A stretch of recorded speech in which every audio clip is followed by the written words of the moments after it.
My name's Rachel Morrison, and I'm the Audience Development Manager at Marble Hill, working for English Heritage as part of the Marble Hill Revival.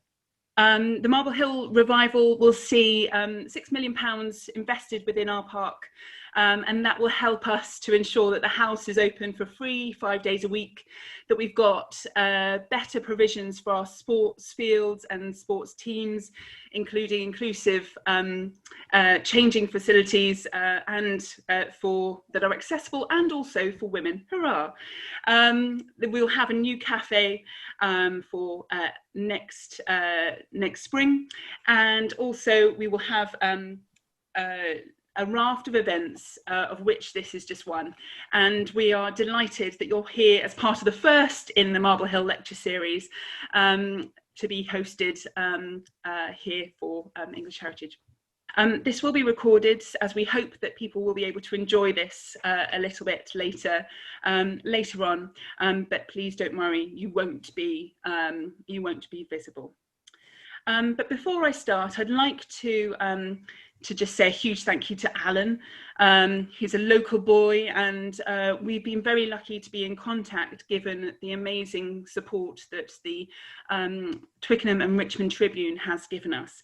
And I'd just like to say to pass over the baton to Barclay, who's just going to tell you a little bit more about this amazing publication that Marble Hill features in each week, as part of the Marble Hill Marvels horticultural section, which is written by volunteers. Kate Slack, our wonderful head gardener who is heading up the investment in the landscape, and also our horticultural apprentice, Jack. So Barclay. Thank you.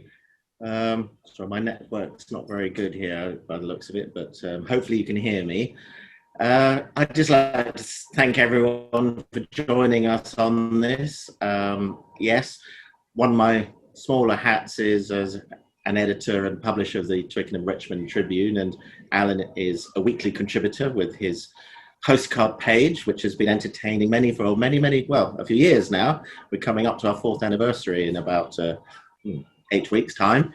And so that's been quite wonderful, and hopefully some of you have read it. But I'm also here as chairman of the REIC, the Richmond Environmental Information Centre, a local charity which this talk is actually done on behalf of. So I'm very grateful for all of you joining, and I think I should just pass over to Alan. He's the man of the moment, Mr. Postcard Alan Winter. Well, thank you very much, Barclay, and good evening, everybody. Thank you for joining us tonight. My initial thanks to both Barclay and Rachel. We're going to get straight on with it. Just to give you a little bit of background, some 70 odd years ago, my mum and dad brought me home from West Middlesex Hospital as a young babe in arms. And for the next 16 years, I was parked in Orleans Road with a number of aunts and uncles and grandparents, all of us living as an extended family in Orleans Road, which at the time was not much more than a lane in the very, very early 50s, and of course is more or less the western edge of Marble Hill Park. So in actual fact, for that first 16 years of my life, Marble Hill Park was both a garden and a playground, I think I can say. We didn't have gardens in Orleans Road because we just had little backyards with tin baths.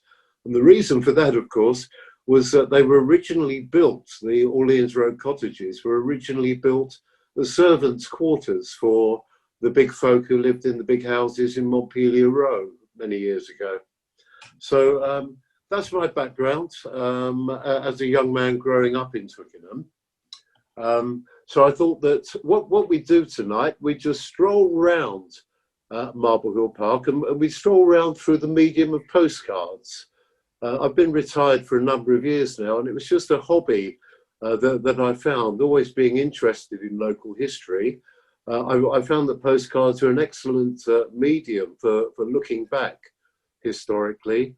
Out of interest, the very first picture postcards were published in 1894. And ever since then, right through the 60s, they've been following the imagery of the social history of the country, really. Rachel's just kindly flicked me on to slide number 1. So please join me as we walk through the gates of Marble Hill. We're going to walk through the Richmond Road gate. That's at the western end of the park, the Montpelier Road end from the bus stop on Richmond Road. And my first anecdote tonight is, if you'd like to look at the cottage on the right, that for all of my lifetime has been the cottage of a park keeper, inverted commas. But for about 20 years, it was the cottage of a great friend of mine, Don Cheel. Don became a park keeper back in the 70s and 80s, and he got the plum job, you know. He was the guy who collected the money from the tennis players and the putting green players from that little sentry box that was up by the coach house. Some of you may remember that. And the queues always used to build up at lunchtime because Don was probably to be found in the public bar of the Crown. He won't hate me for that. We're good mates. Anyway, Rachel, let's walk into the park, Rachel, with the next slide. Thank you. So here is the big field. And if you're on the fence side of Richmond Road, looking across to the house, you will see, to start with, the rear of the house. Please remember that this is the rear of the house, and I'll explain it later. And I'm sure anyone watching who's seen this view will recognize the oak tree. I can't tell you how long it's been there, but I do know it's been there for at least 140 years. So that's the view of the back of the house from Richmond Road. Please excuse me. And Rachel, let's see what's next. Okay, next slide it is. Let's stick on that. You're probably going to wonder what the cows are doing there. Well, they're not actually in Marble Hill Park. It does look like the previous picture, but they're just a few hundred yards up the road in 1906 in East Twickenham, and they're part of the massive home farm estate, which became came out of the large Twickenham Park estate just to the west of Richmond Bridge. These are Jersey cows, and the farm was owned by Clark and Sons, probably a name known to most of us of a certain age. They subsequently became Hornby and Clark, and opened up retail dairies in just about every shopping precinct in the borough, from Teddington through St Margaret's to Twickenham to Hampton. And they had a very large one right next door to where Marks and Spencer's still are today in George Street in Richmond. But the reason I've got the cows there is to lead us into the next slide, Rachel. And here it is. I bet not many of you can remember that oak tree with lots of sheep lying under it, can you? In fact, I know you can't, because I know when the sheep stopped, and it was no doubt before most of us. But what happened, the London County Council, who in the first few years of the 20th century owned the park, did a deal with Clark's Dairies, and the park was used as an overflow pasture to graze the sheep.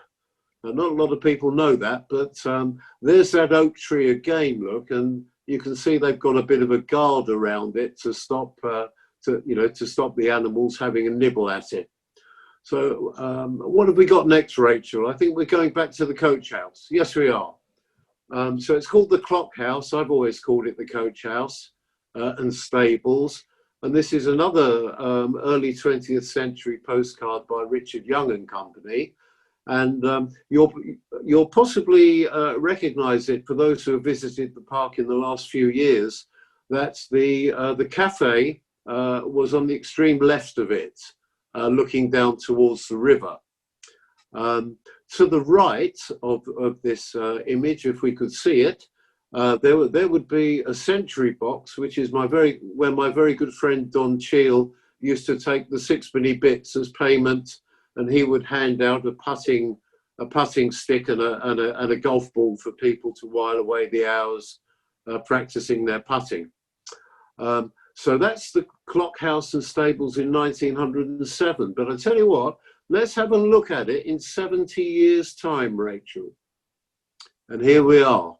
In 70 years' time, it looks like a boarding school, doesn't it?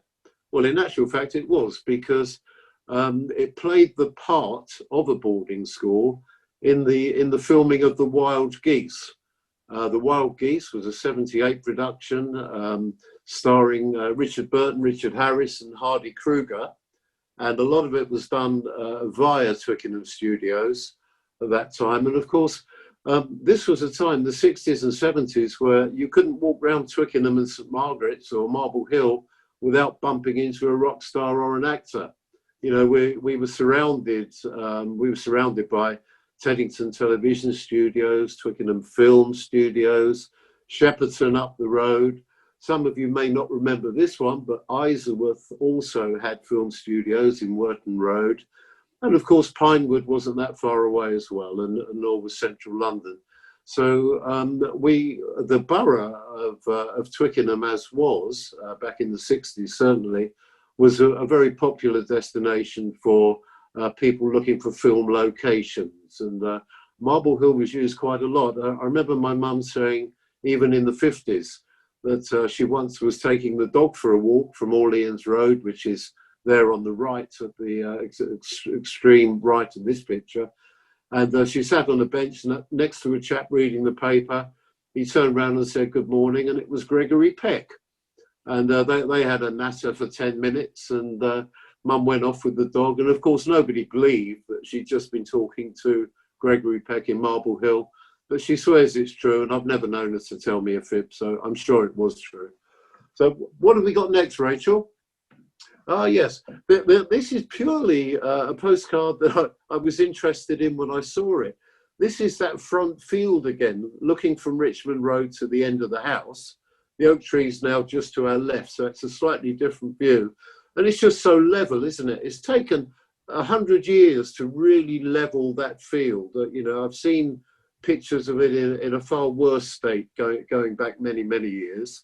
But it's a lovely flat field and a fantastic playing surface for many sports. Perhaps we can have a look at them, Rachel.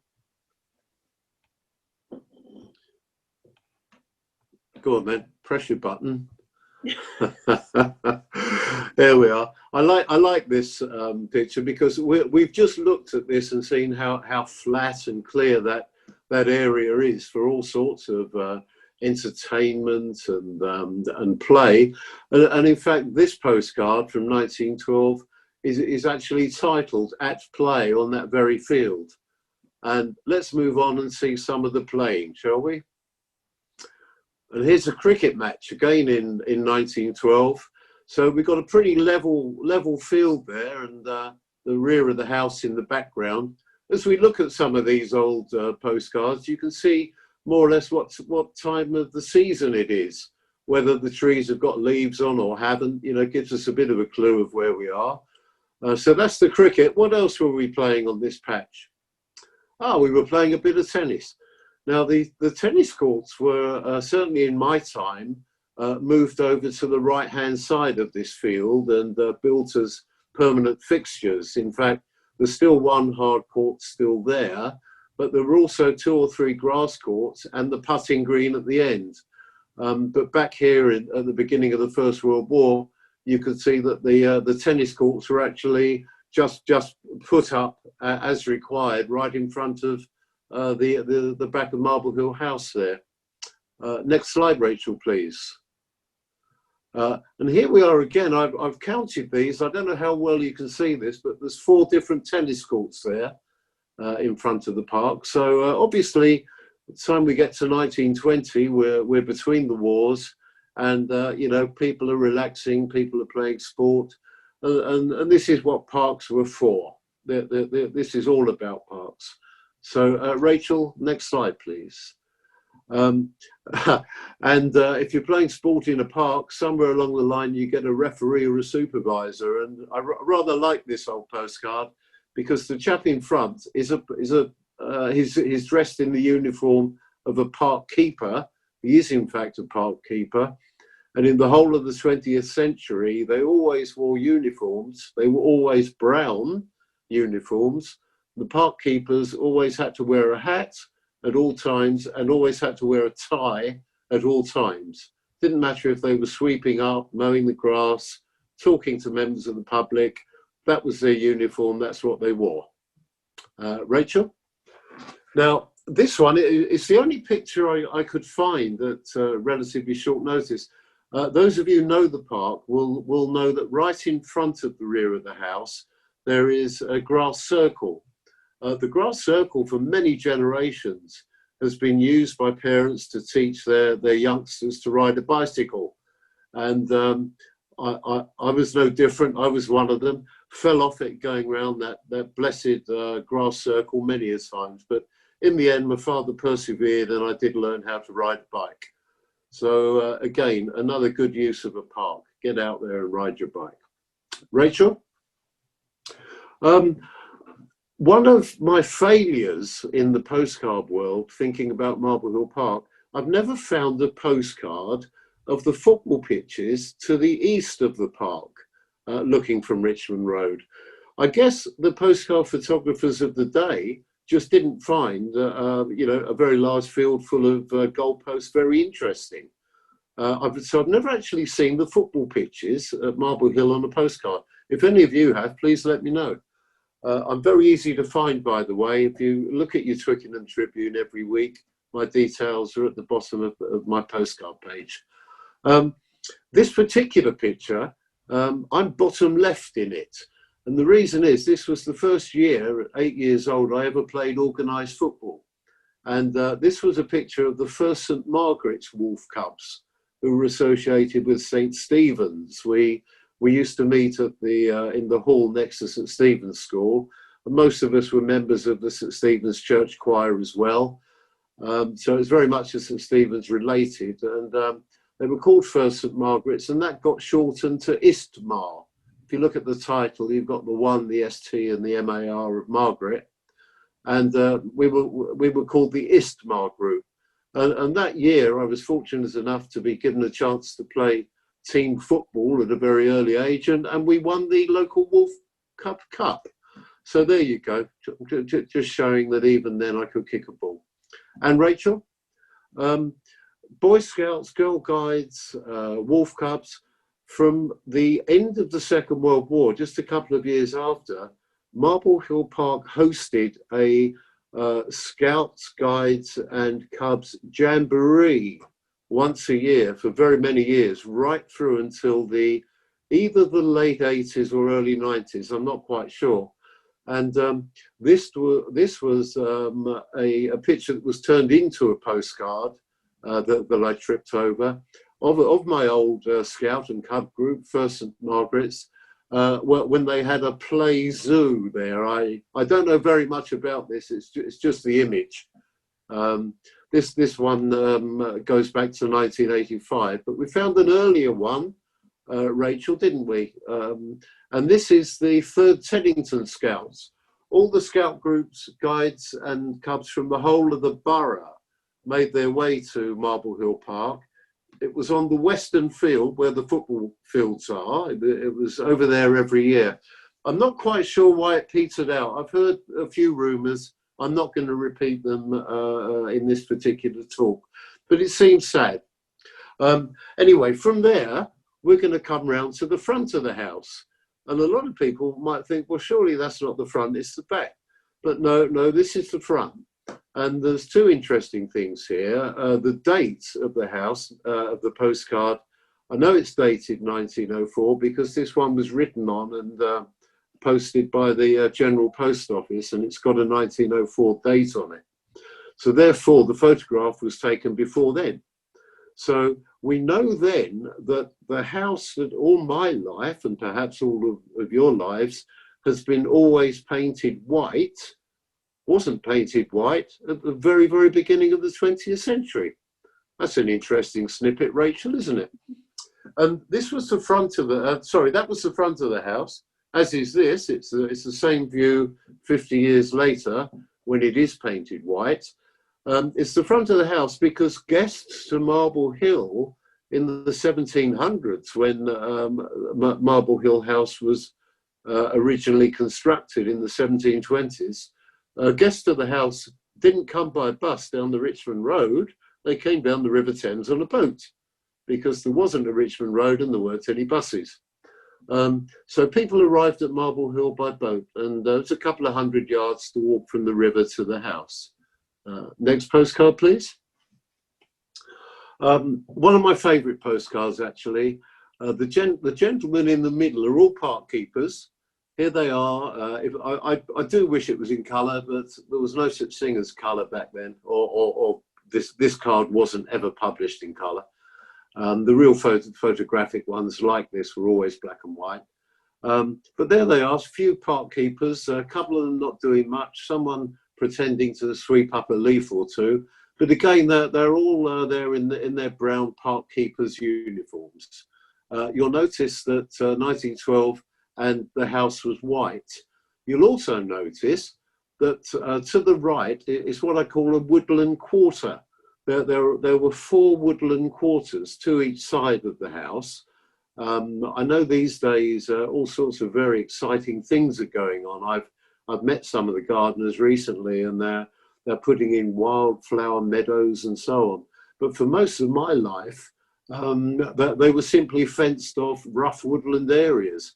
And it was great because the keepers could never find us when we were playing up as kids, and we were jumping and playing through these areas, playing cowboys and Indians, and we were Second World War soldiers and so on.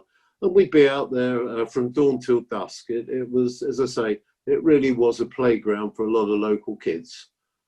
Next slide, please, Rachel. But occasionally it wasn't all good fun. We had some snow. And showing this postcard, it's actually the only postcard I've ever seen a Marble Hill house in the snow. So I rather like that. And this one goes back, as you can see, to 1955. And the front of the house again, that I particularly remember, this, if you like, the 50s and the early 60s was when I was probably in Marble Hill on a daily basis, because Mum would always take us there after school. And to the left of the house, as we look at it, that at the bottom, that was a cafeteria for all of the 50s, way into the 60s. And it was always an ice cream job. And after school, if we'd been reasonably good, the mums who tended not to work in those days, you know, there really was such a thing as a housewife after the Second World War. And mum spent all their days shopping, ironing, cleaning. It was hard work being a mum. But what they did, they collected us as very young school children from school, and all walked over together. They had a cup of tea and us kids had an ice cream, and we rolled down the slope for day after day after day, getting dizzy. That was simply how it was. That's what we did. But I remember it very fondly. And next postcard. One of my favourite ones, not everyone who's seen the house has seen this view. This is a view from the Ham Bank, straight across the river, looking at the house. Certainly in much of my lifetime, it wasn't possible to see that view because there were trees growing up on the park side of the fence in the Warren. The Warren, excuse me, was the name of the towpath going from Richmond Bridge down to Hamilton's Ferry and Orleans Road. Still is, I think. I think it's still called the Warren. Yeah, a particularly nice view. That one from 1905, and you'll notice it's a white house. So I just conclude that the house was painted for the first time around the 1904-1905 period. Rachel, what do we got? Oh, Rachel's going to run a Q&A. I hope you've got some questions for me later, but now I've got a question for you. In 1903, the London County Council saved Marble Hill Park by purchasing. They saved it from a very, I think, unfortunate development scheme. We won't go into that. But by purchasing the park, they saved it for the lovely park that I've known in my life and that we're lucky enough to have today. This isn't a postcard. I just put it here out of interest because I need an answer, guys. This is a magazine produced in October 1903. This is the front cover, and it shows that the park has just been acquired by the LCC, the old London County Council, and it shows an avenue of elm trees. My question is very simple. I don't know where this avenue was. Now, I then found the postcard. To the next one, please, Rachel. And it tells me that there is the same avenue of trees. We've moved on 4 years. I've really studied these pictures. It's definitely the same avenue of trees. They're elm trees. And here we've got a couple of park keepers posing. Again, you can see their uniforms. But now they've introduced the title as Jenny Dean's Avenue. Let's move on, Rachel. 1923, it's still Jenny Dean's Avenue. Another postcard captioned Jenny Dean's Avenue. Same view. My question to you folks is very simple. Where was the avenue and who was Jenny Dean? I've asked lots of people over the years and I'm very surprised that I still don't have an answer. Maybe you know, Rachel, I really don't know. Anyway, that's my question for the Q&A. Next postcard, please. And here we go. Maybe you recognize it. If you walk through the park from Marble Hill House and come to the river, you'll pass the black walnut tree, the very famous black walnut tree. In the background, there is the Star and Garter home. It was a home then rather than a hotel. It's been many things in different iterations, but in the 1960s, it was a home for disabled soldiers and military personnel. But these steps are pretty fascinating. They're still there, right outside of the gate by the black walnut tree. My dad and I sat there night after night after night, year after year after year, basically catching eels, because in the 50s and the 60s, it wasn't a clean river. And what amazes me is that so many kids learnt to swim on those steps. And here's a picture of them all swimming and paddling. Believe you me, that wasn't a clean river in the 60s, but it didn't seem to bother people. So the towpath is the one that I mentioned was the Warren, and here is the Warren. This is the bit between those steps. And if we move on to the next one, Rachel, my favourite bit of the river there, the wonderful Hammerson's Ferry. This is a wonderful postcard. I was very fortunate to acquire it a number of years ago. This is a 1920 shot of it, but the ferry actually goes back further. And my favourite postcard of Marble Hill and its environs of all time is now coming up. And there it is. It's the ferry in 1910. So we're walking along from the black walnut tree. We're walking to the bend. You can see the wall of Orleans Park at the end. So the end of this of the Warren towpath becomes Orleans Road. But the ferry has been a constant, obviously, in my life and has been now for over 100 years. I absolutely love this postcard and I really wish I owned it, but I've stolen it. In fact, I've stolen the image, but with permission from my very good friend Howard Webb, who's allowed me once or twice. We showed it in the Twickenham Tribune once and we got a huge mega post bag about it. People love this image. Anyway, it's a used postcard and it was posted on the 24th of December, Howard tells me, and it would have been delivered on Christmas Day on the 25th. They had Christmas Day deliveries back then in 1910. So this postcard dropped through someone's letterbox in the Twickenham area in 1910. Well, we can see Orleans Road down the far end, and so now we're in it.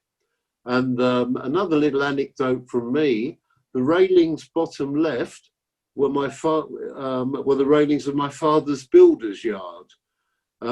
Winter Brothers were well-known builders in Orleans Road. In fact, they were the only builders in Orleans Road. For a number of years, my uncle Ken and my dad Henry Winter started the business after the war when they both came back from military service. And this was you can see this is a 1930s photo. It was just a rough bit of ground. It wasn't doing anything. They bought it dirt cheaply and they put a little builder's shed and builder's yard there. And until the late 60s, when unfortunately my father died, the company carried on quite successfully. And the interesting thing is they never had a van or a truck. You know, how can you be a builder without a builder's van, you ask? Well, it's very simple. They had a wheeled truck with no engine on that they put their ladders on. And the reason is they never went any further than the end of the road to work, because halfway down this view, you've got the little road called Chapel Row. And then, of course, you're into Montpelier Row. And what happened, they'd start working at number 1 Montpelier, put their ladders up, and the people next door would say, Henry, Ken, will you do me next? And in their 25 years of being builders in Orleans Road, they never once had to work outside the Orleans Road, Montpelier Road, Chapel Road triangle. How about that? So, no, they never needed a car. Talk about, you know, live locally, work locally, eh? No commuting for them. Out of bed, into the yard, straight onto the job. And let's stay in Orleans Road as we walk up it, because I'm getting thirsty now. So I thought we might stop at this pub. But unfortunately, we can't, because it closed 108 years ago. This is the Phoenix Inn. It was at number 30 Orleans Road. And I must tell you this, it had a Skittles alley. The Skittles alley was to the left of this picture. And that Skittles alley became the home of my aunt and uncle, Florrie and Wally Pescod, and their cousin Roger, for some 30 or 40 years after the Second World War, until they moved to the Isle of Man, but that's another story. So here's the pub. It shut in 1912, 1913. And the reason for that was so many of the menfolk were beginning to get called up, and then subsequently, you know, went off in readiness for the war, that there just wasn't enough trade left. You know, women tended not to go in pubs, certainly by themselves, and the menfolk were away. You know, they were training for the military and so on. So an awful lot of pubs shut in that sort of 4-year period between 1910 and 1914, or indeed even during the war. They just didn't have the trade to keep going. Another day, another time, I think, but I can tell you the Phoenix was one of 4 pubs in that little lane called Orleans Road that we know of. But let's carry on. We're just gonna go up. We're coming towards Chapel Road now, and if you look further down on the left, you'll see some signage on the wall. Those of you may remember in the 50s and 60s, there were 2 shops there. They're private houses now, but there were 2 shops. One was a sweet shop and one was a little grocer's. The 4 windows you can see above the children's head, underneath the white building, which was the pub, is actually the Skittle Alley of, where my aunt and uncle lived. Obviously, they put a sofa there and took the Skittles out, and it was a very comfortable house. But a very unusual shape and a very long house, which is why all the family gatherings at Christmas and New Year always took place there. Do have a look on the right-hand side. See the cottages? Well, you've never seen them before because they weren't there in our lifetime, that's for sure. They're now garages, and just behind these very narrow cottages were the schools of the old Exiles Club, which is now, as we know, Orleans Park School. So 1909, Orleans Road, not a car to be seen. There's a horse and cart outside the Phoenix Inn. That's the pub that we've just walked up. But we're now going to walk round down Chapel Road and into Montpelier.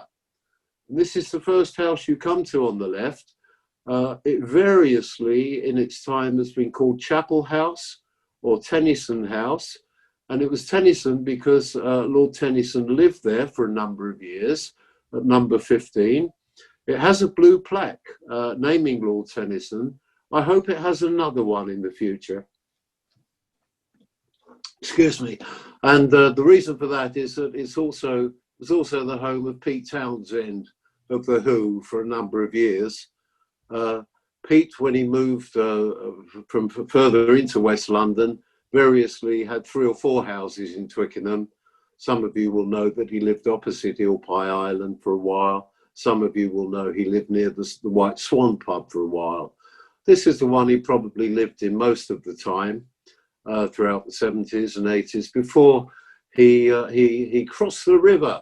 He left Middlesex, went to Surrey, and he's still there. He now lives in the Wick, which was the original home of John Mills and Hayley Mills, the acting family, and Ronnie Wood, Rolling Stone, Ronnie Wood, and the Faces and the Birds and so on.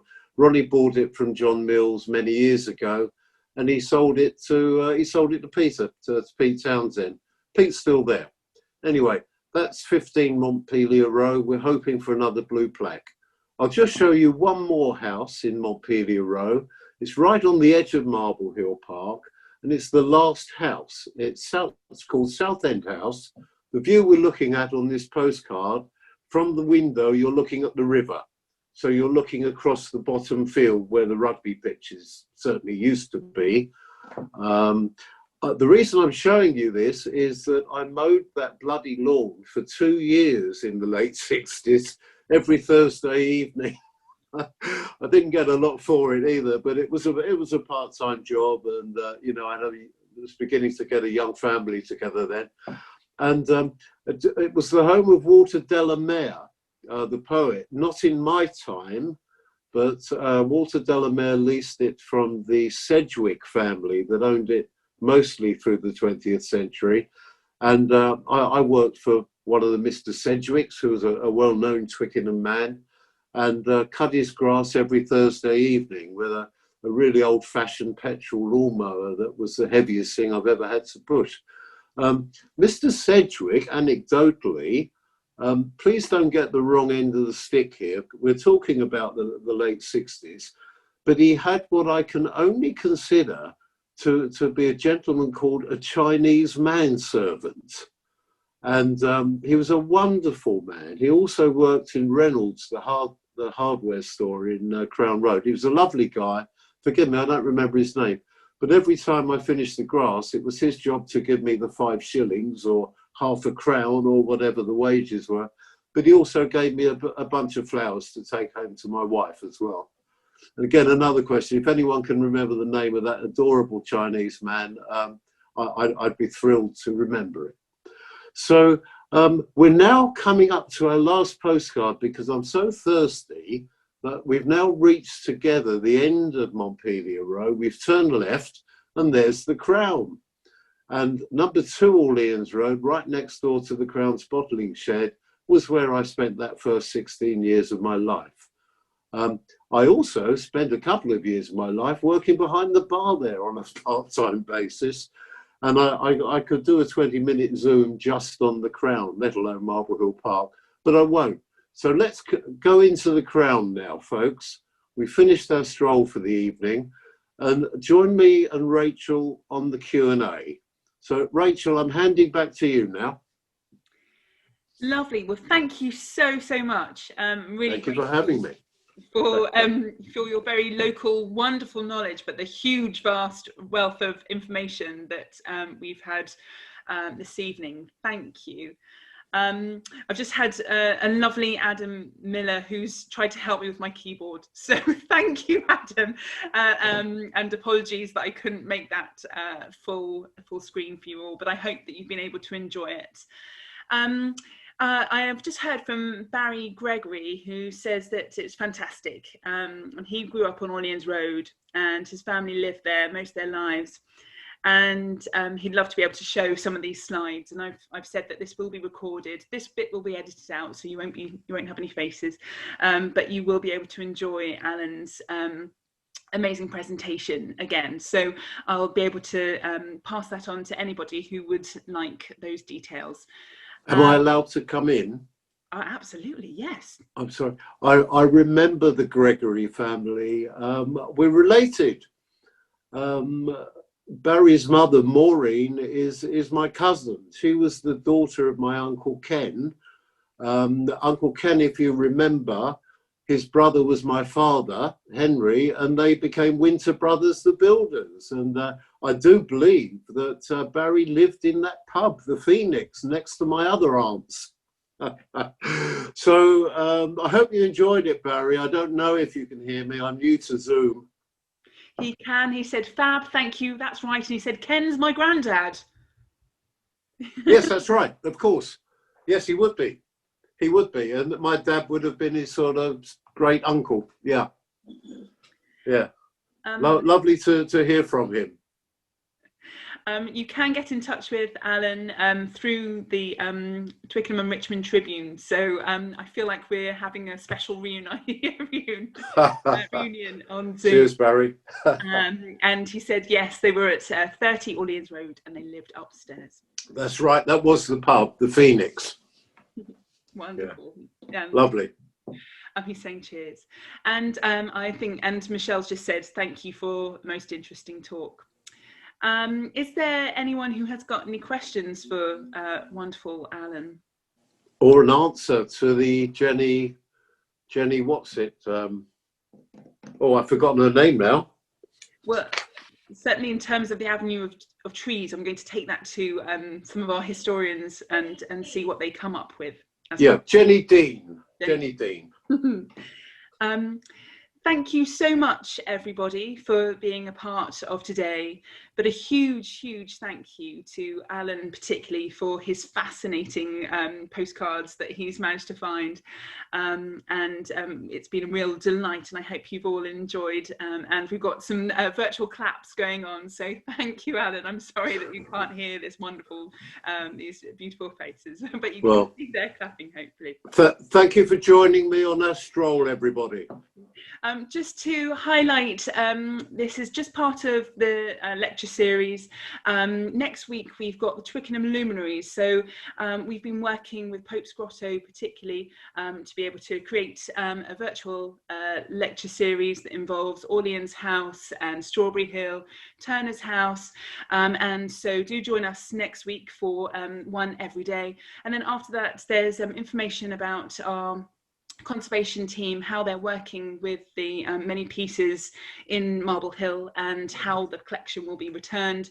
And the last in our series is from Kate, who's our head gardener, talking about the black walnut that Alan talked about just by where people would have learnt to swim.